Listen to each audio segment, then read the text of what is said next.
एक सुंदर झील के किनारे बसा हुआ एक घना जंगल था। उस झील का पानी नीला और शांत था, जिसमें गुलाबी रंग के फ्लेमिंगो झुंड में खड़े होकर भोजन किया करते थे। उन्हीं में एक फ्लेमिंगो था जिसका नाम पिंकू था।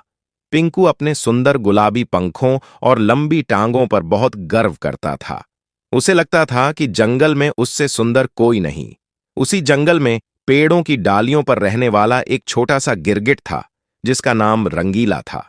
रंगीला बहुत ही शांत स्वभाव का था और अपनी खास क्षमता रंग बदलने की वजह से जंगल में जाना जाता था। लेकिन वह कभी अपनी इस कला का दिखावा नहीं करता था। वह हमेशा कहता, हर किसी की अपनी खासियत होती है। एक दिन झील के पास सभी जानवर इकट्ठा थे। पिंकू अपने साथियों के बीच खड़ा होकर इतराते हुए बोला, देखो मेरे पंख कितने चमकीले हैं। मैं जब उड़ता हूं तो पूरी झील गुलाबी लगने लगती है। कई पक्षी उसकी तारीफ करने लगे, लेकिन रंगीला चुपचाप पास की टहनी पर बैठा सब देख रहा था। पिंकू की नजर रंगीला पर पड़ी और वह हंसते हुए बोला, अरे गिरगिट, तुम तो हर पल रंग बदलते रहते हो, कभी हरे कभी भूरे। तुम्हारी कोई पहचान ही नहीं है। रंगीला मुस्कुराया और बोला, पहचान रंग से नहीं, काम से होती है। कुछ दिनों बाद जंगल में तेज गर्मी पड़ने लगी।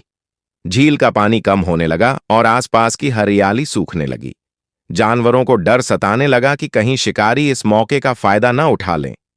एक दिन अचानक एक शिकारी बाज झील के ऊपर मंडराने लगा। सभी पक्षी डरकर इधर उधर उड़ने लगे। पिंकू अपने गुलाबी रंग की वजह से दूर से ही साफ दिखाई दे रहा था। वह घबरा गया और झील के पास भागने लगा, लेकिन बाज की नजर उसी पर थी। पिंकू को समझ नहीं आ रहा था कि वह कहां छिपे। उसी समय रंगीला पेड़ से नीचे उतरा। उसने अपने शरीर का रंग सूखी घास जैसा भूरा कर लिया और पिंकू से बोला, जल्दी से मेरे पास आओ और झील के किनारे झाड़ियों में खड़े हो जाओ। पिंकू ने उसकी बात मानी। रंगीला ने अपनी पूंछ से इशारा किया और दोनों झाड़ियों के बीच चुपचाप खड़े हो गए। रंगीला ने फिर से रंग बदला और आसपास के माहौल में पूरी तरह घुल मिल गया। बाद कुछ देर तक झील के ऊपर मंडराता रहा, लेकिन उसे कुछ दिखाई नहीं दिया और वह वहां से चला गया। पिंकू की जान बच चुकी थी। वह कांपते हुए बोला, आज अगर तुम न होते तो मैं बच नहीं पाता। मुझे माफ कर दो, मैंने तुम्हें कम समझा।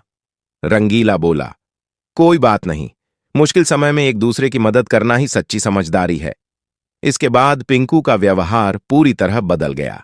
अब वह अपने रंग पर घमंड नहीं करता था। वह रंगीला के साथ बैठकर जंगल की सुरक्षा के बारे में बातें करता और दूसरों को भी सतर्क रहने की सलाह देता। कुछ समय बाद बारिश आई और झील फिर से भर गई। जंगल हरा भरा हो गया। एक दिन सभी जानवरों की सभा हुई।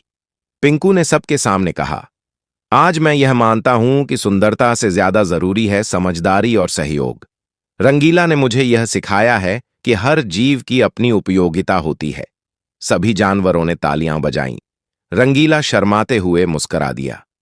उस दिन से जंगल में यह सीख फैल गई कि दिखावा नहीं, बल्कि गुण और व्यवहार ही किसी को महान बनाते हैं। नैतिक शिक्षा केवल सुंदरता या बाहरी रंग रूप पर घमंड नहीं करना चाहिए।